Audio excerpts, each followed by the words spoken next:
recently. It was a good little 4.5 hour drive.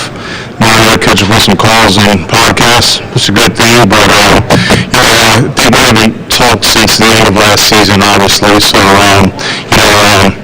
our approach remains relatively the same. We do still like the foundation we have with a young core. We have a culture in place that people can thrive in, and that culture starts at the very top with Sheila. I believe we're heading in the right direction, but we obviously still have a lot more work to do. That work has long since started. But again, our approach remains the same. Now we're at the combine. Hopefully we get some good information coming out this week with free agency fast approaching. So with all that said, I'll take any questions. So you have two picks in the first round. Is it more strategy around best player available or the needs of the line? Yeah, our strategy's always been, we're going to pick the best football player that fits us. And we've always taken that approach. That approach has worked so far. I guess you could say, is that the best player available for us? But we're always going to get guys that fit our culture. We talk about finding the right guys, drafting the right guys. Same approach with free agency. One of those guys you thought maybe was going to be a core piece a couple of years ago was by Brad. I'm just curious, do you have an update on kind of where he's at with the situation? Yeah. Or do you still view him as a guy that you guys count on? Yeah, Levi's still progressing. He's continued to rehab. I saw him at the facility right before I left, so he's right on track, and we'll just see where it goes. Expect him to be back this offseason, or is he still kind of yet to be? Yeah, he's still got, he's still on his rehab track, but, we'll just kind of see how it goes. But we'll be smart with it. Talk about taking the same approach and Yeah. what you said after the season. How important within that approach is it to add an impact defensive player in free agency? Yeah, obviously, I think I made the statement last time. Obviously, we looked at where we were ranked defensively. We'd like to add more on defense. But I'll tell you what, we said at the start of our free agency meetings, I think last year we were a little bit more pointed, but I think every single position is on the table. There's not one position that we could think of, offense and defense, that we don't need to address, whether that's starting level players or looking at some good quality depth. But, and I say that with the defensive thing, we had drafted 6 defensive players last year, and 5 of those 6 guys, they ended up playing some key roles for us, but they were rookies. So, you can look at the number of, we don't want to be in the bottom 5 of the rushing and passing yards categories, but I will say the way we finished winning 8 of our last 10 and seeing those guys grow together and learn how to play winning football, I think it shows. So I don't think the cupboard's bare on defense, just like you look at the overall ranking, but I think we got some good young players that show that they can really help us going forward. What's the challenge of losing your college scouting director at this time of year, and if you reached any kind of decision on maybe a replacement plan there, or what's the time frame or something like that? Yeah, well, that was a big loss. Dave, that was a great opportunity for him. We tried like hell to keep him, but we just couldn't do it. But it was a great opportunity. That was a big loss because Dave he's a really good person. He's an elite evaluator, in my opinion. But so that was a big loss. But we do have an assistant college director in Brian Hudspeth, and then we'll just kind of make the right decision after the draft.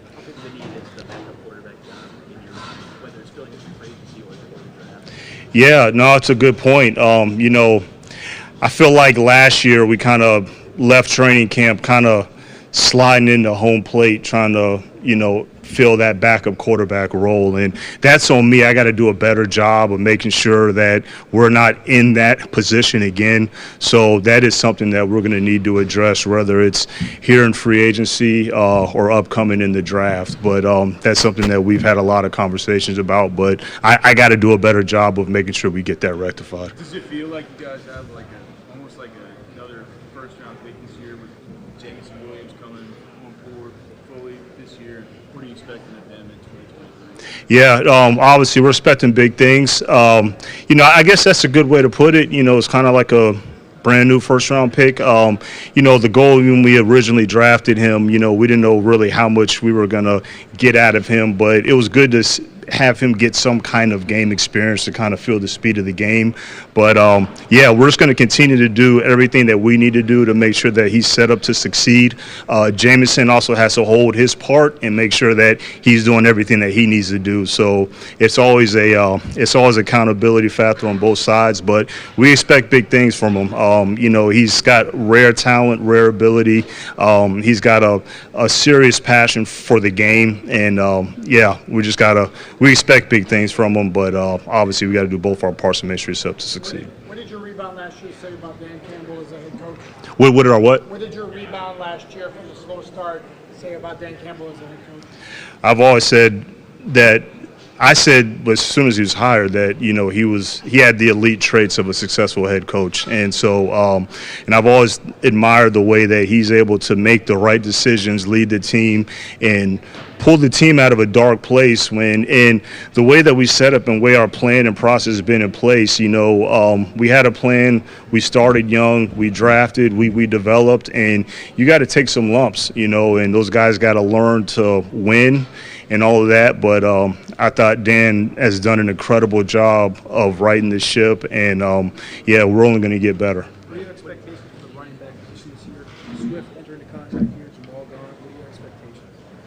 Yeah, I mean, obviously, we have Jamal, you know, as an unrestricted free agent, and you know, we're having discussions now. Currently, we had discussions with all of our upcoming UFAs that were on expiring deals, but there's a mutual interest to hopefully get him back, and then, you know, we still got Swift under contract.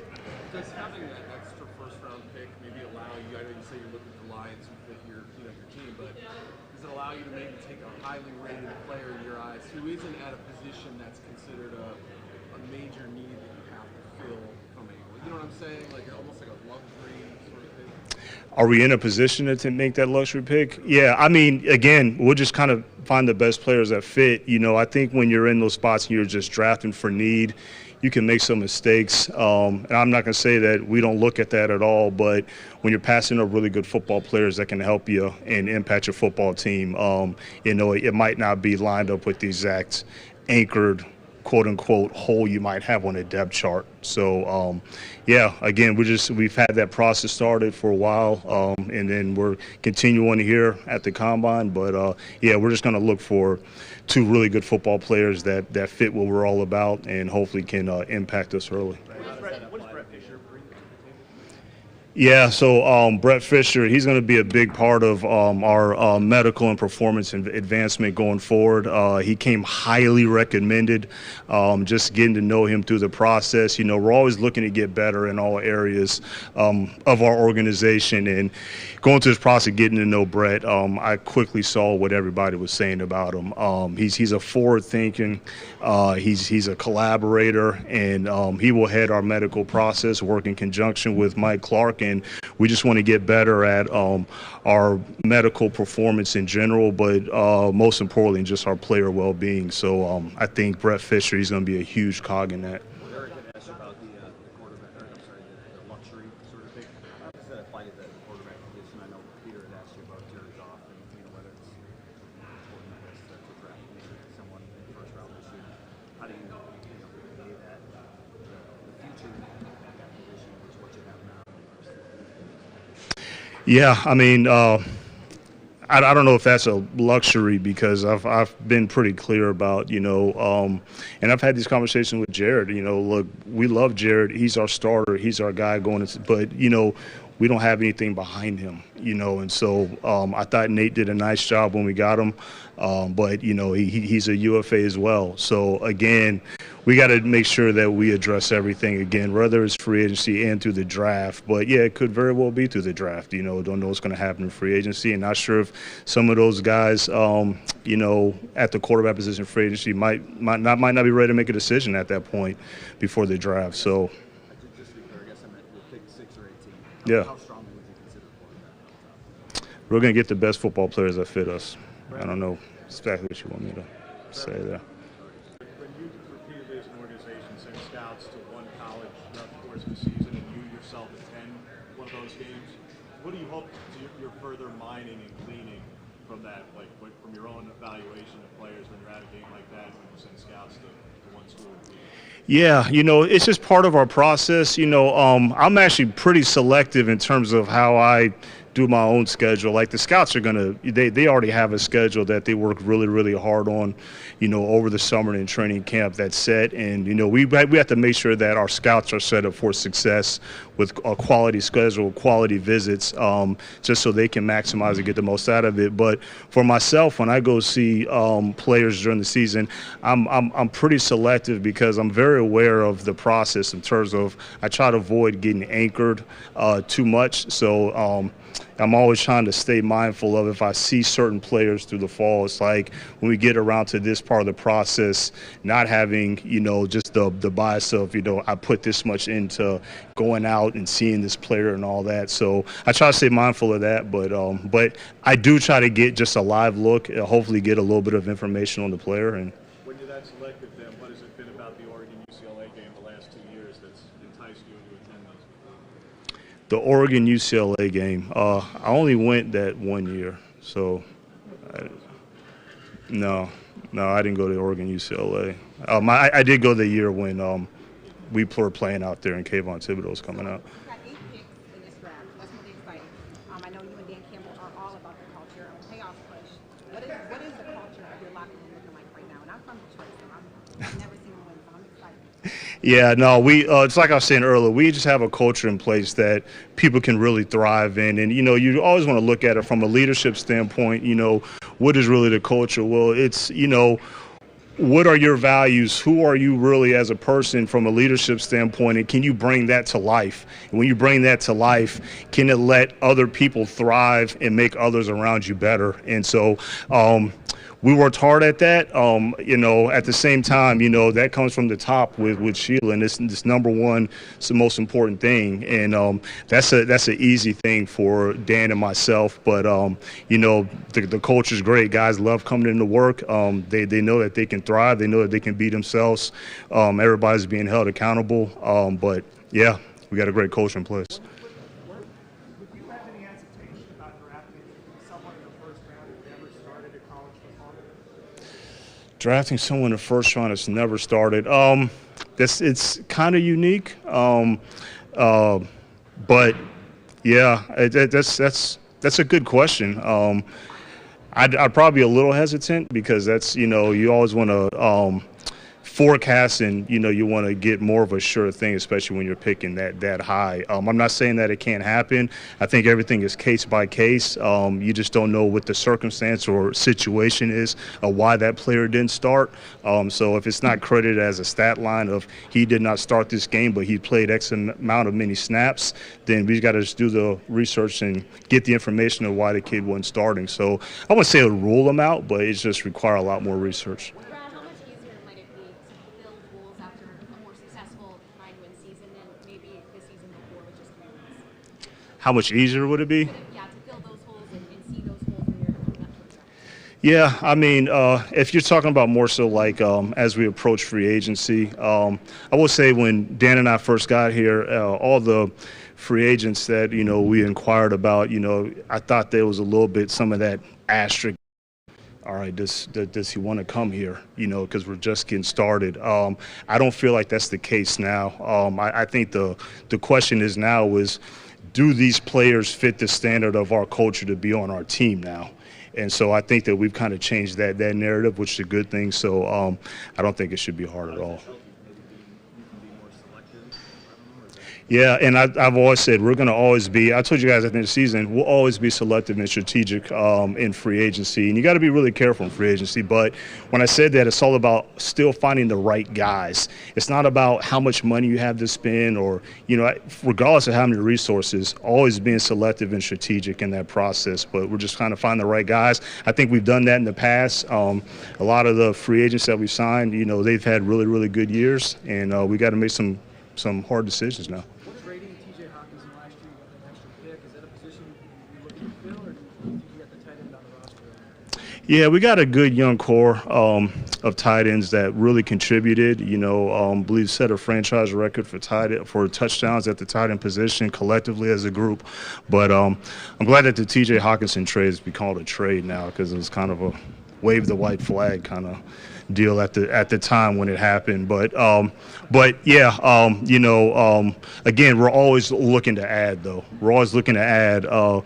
Will not leave a stone unturned. So, again, if there's someone that can help us that has a little bit more experience, maybe that can bring a little bit more immediate contribution. But some of these guys, like a James Mitchell, coming off, he was a rookie and he was coming off an injury. Brock Wright, him going in start. I mean, he's those guys can play and they've shown that they can play. But yeah, we won't. Like I said at the beginning, there's not one position that we've overlooked. Brad, a moment ago you said it's not how much money you have to spend, but with 2 weeks before free agency, do you like your cap situation? How much work do you have to do with, maybe roster moves or restructures to create the amount of space that you want that you need? Yeah, that's a good question, Justin. Those conversations are currently going on right now as we speak. So we're still having discussions with players' agents, and if we do need to do anything down the road, then we will if needed. But we're going to try and do our best to keep the foundation that we have in place and keep the core in place. But obviously, that's a real thing. It's true reality of the NFL, and it keeps the parity in place. So we'll have to make those decisions, but we're having those discussions now. Hey, Brad, you got a lot of production out of your rookies on the New York side of the ball last year in particular. Is there anything you can point to as to what made them so impactful and so successful, in the league system right away? Yeah, well, it starts off having identifying the player and making sure that those players have the traits that we're looking for. It starts with our scouts. They do a great job not only identifying the talent but getting the character and intangibles right. But after that, after they're acquired through a collaborative process, I've always said we have a phenomenal coaching staff, and we have a coaching staff that can accelerate development, and I'm very, very fortunate to be a part of that. So when you have coaches that have a high passion to develop and they're excellent teachers, then you can put yourself in a position where those guys can contribute early. Yeah, John's brought a lot of experience. He's another one that I lean on. I ask him questions all the time about how I should handle this, how I should handle that. He's another elite evaluator. He's a good voice in our process. He's a great teammate. And John has brought a lot just from an experience standpoint and being a lead evaluator. Two more guys. I know Indianapolis is a place where sometimes that draft pick trade talk can kind of kick up a little bit. Do you feel like there could be some action for you at 6, like maybe more than a typical year? Or is it something where you feel like that's a spot that could be in play for a trade? Yeah, you just always want to be prepared as best as possible. There's not a scenario that we don't look at. So, and again, that started long ago in terms of when we knew the picks that we had. And so, again, we're still in the, kind of evaluation process of trying to, place those guys in, let's call it the right buckets or in the right tiers. But we're still acquiring information on them. But, once we get down this upcoming month here in March, and then obviously through April, we'll play through every scenario, and we'll be prepared to do whatever we need to do.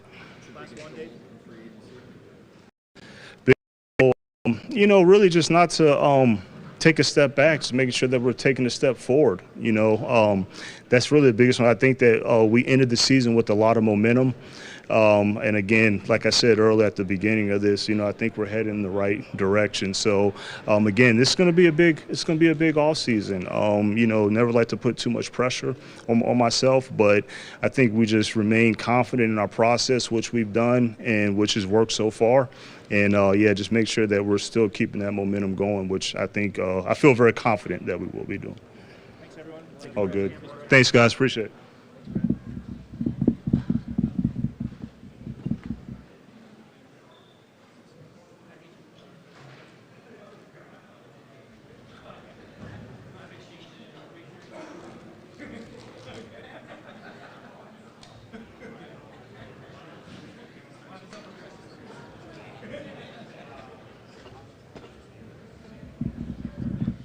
it going?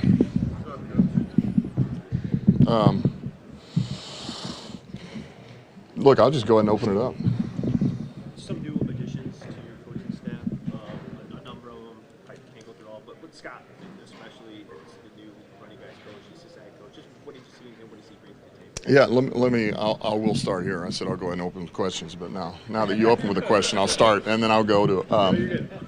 Yeah. So look, we'll miss Deuce. We're going to miss Deuce Staley. We're going to miss Todd Wash. We're going to miss John Morton. But all three of those guys, really, it was for family, and and I know that's the right thing to do, and we'll miss them. But we did feel like this is an opportunity to get better, as well, and that's what you're going to try to do. And so Scotty's one of those guys. I interviewed him for the OC position last year, which ended up, went with Ben Johnson. And I was impressed, and that's why these interviews it may not work out, but at the time, but man, everything happens for a reason. And so to be able to acquire him as our running back coach, assistant head coach from the Colts, man, was big. So I think he's going to be he's going to be an outstanding teacher. I think he's got a lot of versatility. I think he's coached the receivers, he's coached running backs, he's been a head coach, he's been a coordinator, he's worked with quarterbacks. So I just think that this is a talented coach, man, that's got a lot of wisdom. He's a motivator, energy, so we're happy to have him. How tough is it to let coaches go more on the contract? I know it's like Yeah. maybe to build on that too. It's new degrading to the team, or is there a new hurdle at all that they have to do in the trade system? Listen, it's tough. It is tough, but at the same token, I want to know they're all here, and when even a piece of them is not quite here, I don't think that's fair to them or us. And the other thing about it is, I believe there's good coaches out there. You can find them. Now you got to work, and you may have to turn over some rocks and go through a certain type of process, but you can find good coaches, and I believe that. And so, and I believe we've done that. I really do, man. With the addition of Scotty, we talked about, I think Steve Hyden is an outstanding addition, that will go to the tight end coach. And look, Tanner did a nice job for us, and now he's exclusively pass game coordinator. But Steve Hyden will bring, he'll bring something to that room we need. It's a young group, we may still add. That's a possibility. It's a possibility in any room, but, he'll bring a type of toughness to that room that we need and experience. And look, he's worked with the O-line with tight ends for a number of years. So, there's we can go down the list here, but so, we added Dre Bly. Dre's another guy that we've added. And to me, the vision of that was, man, he's going to work with these corners. And his deal is technique, man. He's been coaching at North Carolina for the last couple of years, but he did it at a high level, and he did it because he was able to play with technique.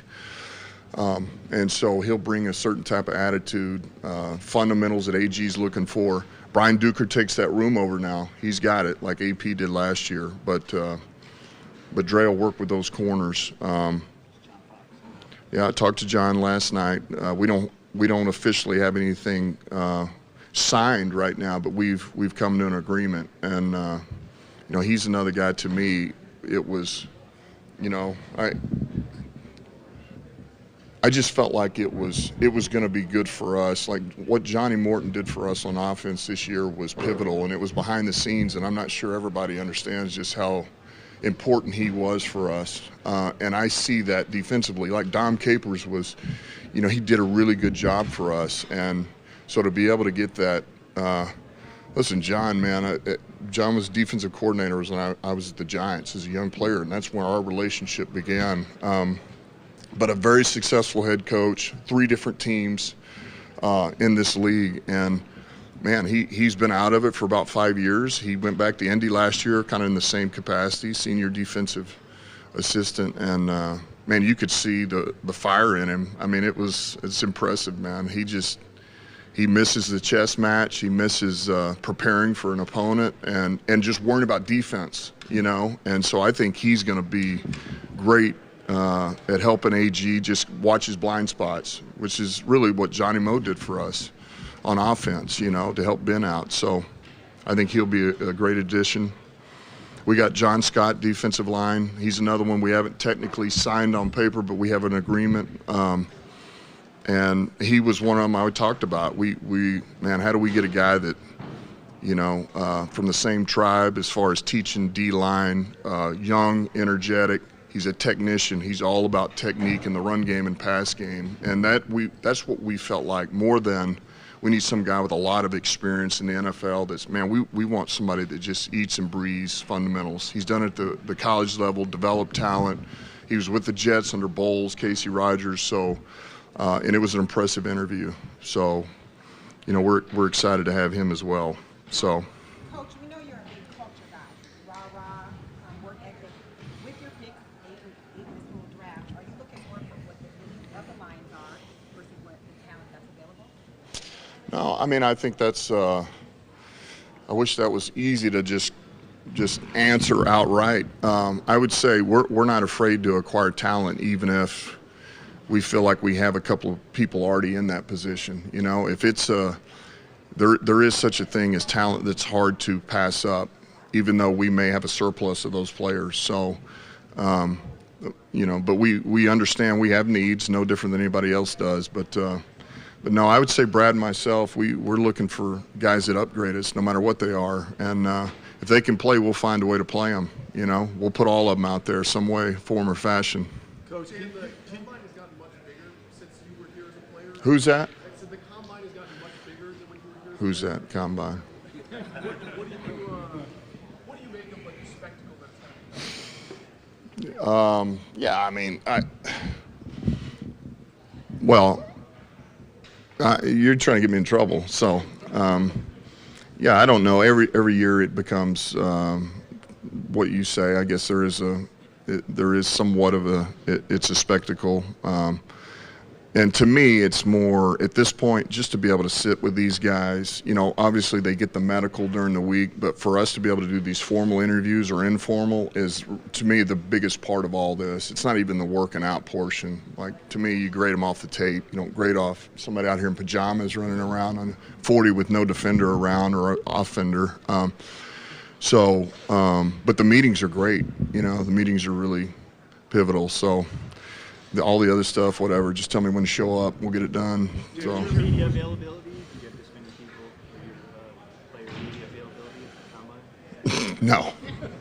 I had you, and that was about it. There was one of you. In these interviews with the prospects, what are a couple of traits or things you're looking for that match your mentality, match your culture with each other? Yeah, I mean, I think with anybody that we acquire as a coach or a player is conviction, man. Conviction. They can handle pressure. They don't get frazzled. They can laugh at themselves, you know, because we'll keep it kind of lively at times in there too, just to have a good time. But I think it's all of that, man. And I think there's a lot to be said about, you know, putting those guys in a situation. I mean, you're sitting there with myself, the coordinator, the position coach, sometimes the GM. We've got player engagement. We've got, you know, a number of people, and that can be intimidating. And so.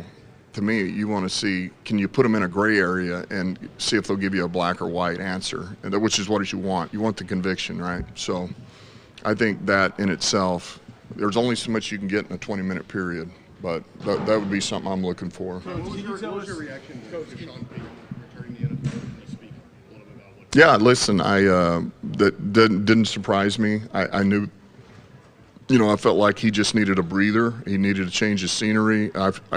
I had a feeling he would be back. I didn't know when that was going to be, but I would say this: he looks rejuvenated.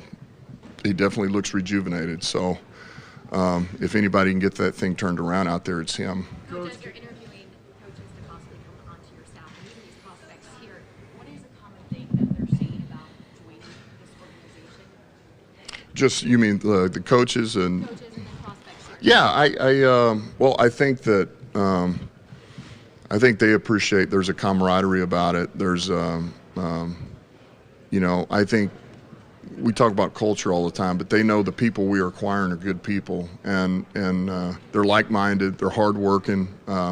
I do think they, for the most part, creative, and I think they know their voice is going to be heard. Whether an idea is taken or not, they're going to be heard, and I think that's important. So, and look, we're gonna let people be who they're going to be. I mean, for God's sake, Sheila lets me be who I am. I mean, she doesn't tell me, can't do this, look this way, what are you doing? That's an embarrassment to the.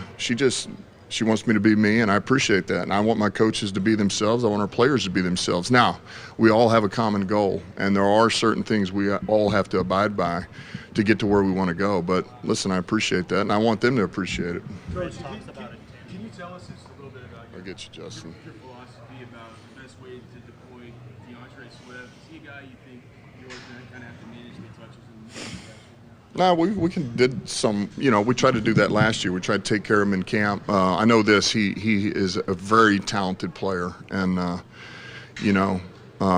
he's a very talented player, and he's one of those guys that can take it to the house anywhere on the field. And he works, he wants to get it, he works hard in the classroom, and, we thought we had a recipe going into the year, and it didn't work out. He got a little bit banged up, and then by the end of the year, he started to feel better and his production went up. So, listen, we're going to start all over from scratch again, man. Let's find another way to see if we can help him stay on the field, and I already know he's doing that for himself. So we've got to do that on our end. What can we do better by him?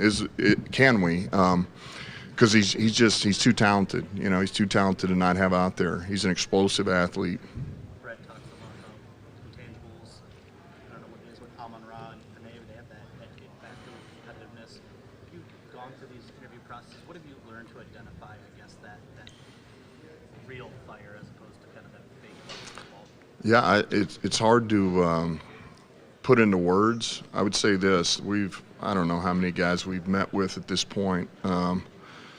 Over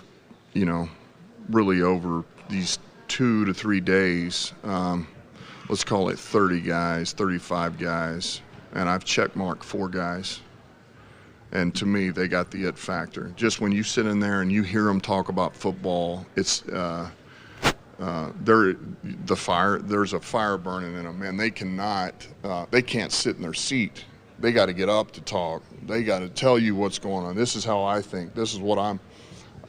And that, you can't fake that. When you have that, you love ball, and you'll eat and breathe it, do anything for it, do anything for your teammates. You're uber competitive. You watch the guys that, you present them this mini install before they get to the tape, and taking notes, asking questions, and then, man, when you go, they throw the sheet down.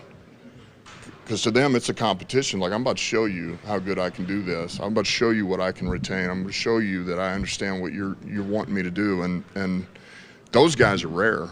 You can find those guys, and they've got some ability, which most guys here do. It's hard not to like them. That guy is a little bit less talented, maybe, than another guy. You would prefer the other one.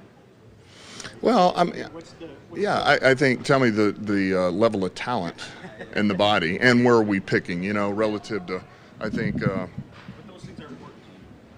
they're very important, Look, I know this, we just from where we're at, man, we've come a long way, but we want to continue to get more athletic. We want to get more athletic, and we need to get smarter. And some of that's just because we're young. We're going to continue to grow just by the nature of our young guys developing and learning football. And, Hutch is going to only be another year smarter, and he's got pretty high FBI. But Mac's only going to get a little bit better. Kirby's only going to get a little bit better. But at the same time, these players we acquire, man, they need to have some FBI to them. They need to love it and have some FBI. And that's not always, well, man, they can tell you exactly what to do, but they have an instinct about them too. Some of them can't really tell you, but they're always in the right place. And there's something to be said for that too. Dan, where do you think you've improved the most as a head coach since you're in stint in Miami? I think that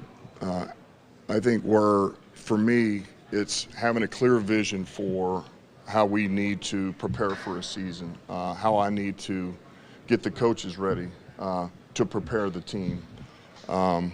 I think here we go going into year 3, but man, these are the things exactly what I'm looking for from my staff at this time of year. This is what I'm looking for as we get ready to go into camp. This is what I'm looking for in camp, what I'm looking for in the season, and the same with the players. I think just the organization side of it has come a long way, And look, I go back, we talk about Miami, but, I didn't get to pick my coaches in Miami. It was you take it over and here we go, man. And so to be able to pick my staff and know that all these guys believe the way I believe, that helps. Quick follow-up, if I may. Quick follow-up, if I may. How much more? Come back to you. How much more exciting is this combine after the way the season ended last year? No, last year was exciting too. I mean, it doesn't matter whether you win 3 or 13 games. I mean, you got a chance to continue to improve your team, and that's always an exciting thing. And to be able to find these guys or identify these guys that fit what you're about, that's fun, man. This is a fun time of year, no matter where you're at, from free agency to the draft. And because it's not just about acquiring the most talented players. They got to fit your locker room too. They got to fit your locker room. They got to fit a certain need. Coaches, they got to mess with the coaches. And so that's pretty fun, man. How have you seen the chair story earlier this season, but Dayball develop as the first year head coach? Dayball? Yeah. Okay. Listen, Dayball. All right. I was going to say something about him, but yeah. Well, first of all, he's got hobbit feet. All right, just so you know. All right. We used to sit in those meetings. He used to grill us on the offensive side of the ball, like, all right, here's what we're doing. Let's go down, go. But he would have these sandals, man, and I always used to laugh. He's got hobbit feet, man. He's the best.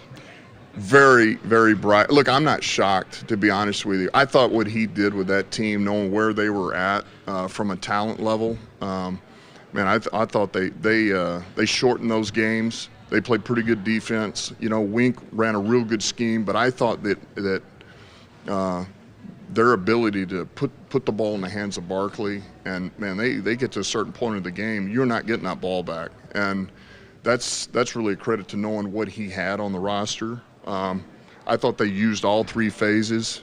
It's the best Daniel Jones has played just from afar that I've seen. So I think he's on it. He's been around a lot of really good coaches, and he's learned. It was impressive, man. I think they got a winner over there in him.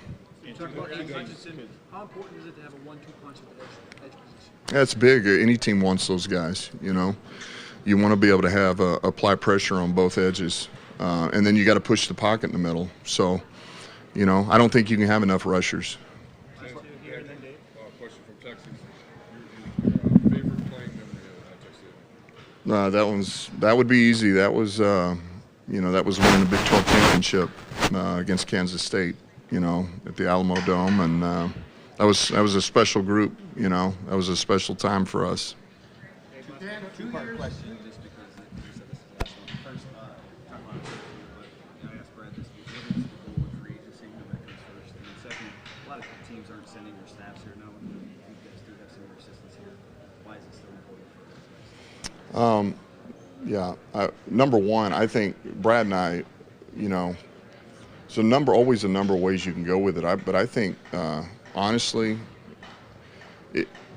we both kind of came away and said, all right, here we go. We're going to year 3. Yeah, we've got a little bit more to play with. We have a little more wiggle room. But it's like, man, let's not lose sight of, let's just get better. Like, can we acquire that? Let's just worry about, let's find a guy that can serve a certain type of role for us. He's somebody maybe played some ball. He can start at a certain position for us, but we don't need to acquire these, these high-level blue. You're paying the most for these guys because they're rated the number 1 guy in free agency at that position. We just need to get better. Let's just get better in an area that we need to get better at, and focus on that. I think that's always been the focus. And then the last part of your question was? Coaches, you guys are sending your assistants. I think here's what we get from it. Brad and them they're getting a true evaluation of these players, and they have for a while, but they're also getting the background, this is how this guy responds, this is how he grew up, this is, the best way to teach, the best way to coach this player, you know, all these things. And for us, it's all about football. Man, what can we figure out in a short period of time as it pertains to, you know, the football side of things, man? Do they have instincts? Do they have awareness?